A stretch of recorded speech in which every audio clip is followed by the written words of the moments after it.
Alvin, bakit nauna pang makaranas ng pag-ulan ang Mindanao bago yung mga area sa Luzon na may nakataas ng wind signal simula pa kahapon? Ano ba talaga ang nangyari? Yes. Usually naman yung ating mga pag-ulan dulot ng habagat ay sumusunod din sa direksyon or kilos ng ating bagyo. Kasi kung titingnan nyo yung ating satellite image says, yung ating habagat ay parang inflow ng hangin. Kung in layman's term natin yan is parang buntot siya nung bagyo. So nasa ibaba siya nung bagyo. Kaya nung nakapasok ito sa ating PAR, nagsimula po yung ating mga pag-ulan. Mauuna talaga yan dito sa western section ng Mindanao. At habang lumalapit yan sa ating kalupaan at landmass, nadadagdagan din yung ating mga pagulan. At kung mapapansin nyo dito sa ating latest satellite image, buong Visayas po ay maulap ng panahon. Mostly yung ating mga pagulan ay nandito sa western section nito, ganun din ang Bicol region.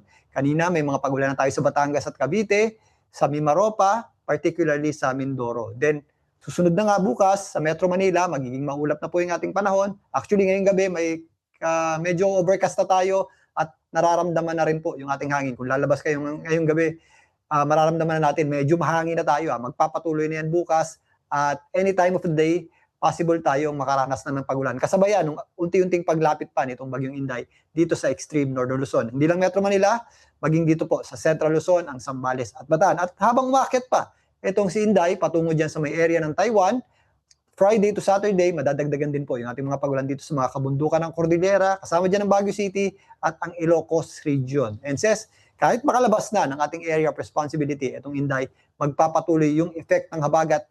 Again, dito naman, mas mataas na po at mas malawak na ang epekto niyan by weekend. Says?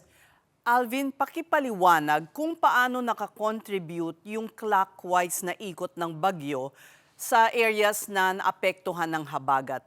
Kasi para ang pag-iintindi natin dito ay makakatulong para makadetermine kung paano tayo maghahanda, hindi ba?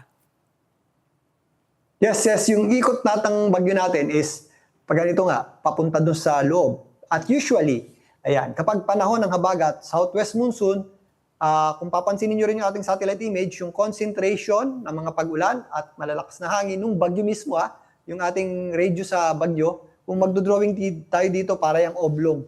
Sa itaas na bahagi, dito sa upper part, kung mapapansin nyo, mas manipis yung ulap. Mostly yung concentration ng mga pag-ulan natin ay nandito sa ibaba ng bagyo dahil panahon ng habagat. Nandito nang gagaling yung ating moisture. Kapag panahon ng amihan, mga bare months, baliktad po. Nandun sa taas yung ating mga pag-ulan. Pero since habagat ngayon, nandito sa baba, at kung papansinin nyo nga yung ating satellite image, ito yung magiging direct effect natin sa pagtawid o paglapit ng bagyong Inday dito sa extreme Northern Luzon. So most probably bukas, dumidikit na nga actually ngayon, mula ngayon hanggang bukas, mas unti-unti na nating mararamdaman yung mga hangin dito sa Northern Luzon at extreme Northern Luzon at posible pang magtaas hanggang tropical cyclone.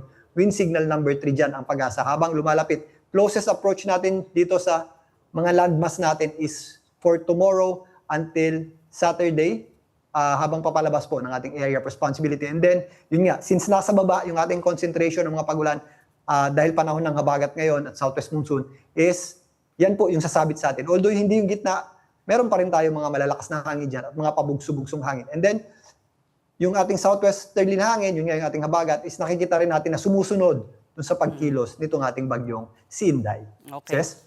So ibig sabihin, purnada na ang mga may weekend plans.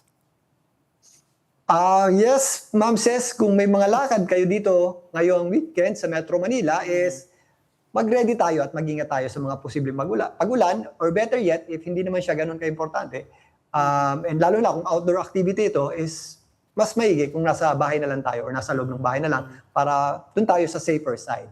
Pero if hindi mapipigilan, is kailangan natin mag-ingat at laging makibalita sa rainfall advisory ng Pag-asa, yung lumalabas na every 3 hours dahil yun halos real time yung yung data noon na natatanggap nating pagulan. Based yun sa satellite at radar data, ibig sabihin yan, yung actual na dami ng ulan na natatanggap at yung mga posible pang pagulan in the next 3 hours. So hindi natin malahabol yan dito sa ating satellite image at sa ating show, pero sa app ng Pag-asa, makikita nyo doon yung mga heavy rainfall warning advisory nila, yung may kulay yun, yung red, yellow, at orange. So medyo real time yun at medyo efficient siyang gawing basis para sa ating mga lakad. Ses? Alvin, panghuli na lang. Nasa letter I pa lang tayo, so marami pang bagyo ang parating. Pero ano ang epekto ng El Nino na mararamdaman, lagi mong sinasabi sa end of the year pa, dito sa sa typhoon season natin ngayon? Yes, actually yung kinikilos ng mga bagyo natin ngayon is effect na ng El Nino. For the past few bagyo natin, nagsisimula siya ng mas malayo at nagre-recurve pataas at naglalakasan na rin po siya. Epekto yan ng El Nino dahil mas mainit yung temperatura natin sa gitnang Pasipiko, dito sa karagatan, sa gitna. Kaya diyan nagsisimula yung ating mga bagyo. At usually nakakabuelo at yun nga, nagre-recurve ng mas maaga. Past few bagyo natin, yun yung halos ang pattern. Lalong-lalo na itong si Inday. Kung makikita nyo, lumakas pa nga yan dahil ang layo ng biniyahe niyan at nagpapalakas ng ating habagat. For this month, nasa 3 to 4 na bagyo ang ating aasahan. Nakadalawa na tayo, yung Henry at ang Inday. Kung mabul yung Henry, July 1 yan at itong Inday. So may possible pa tayong 2 to 3.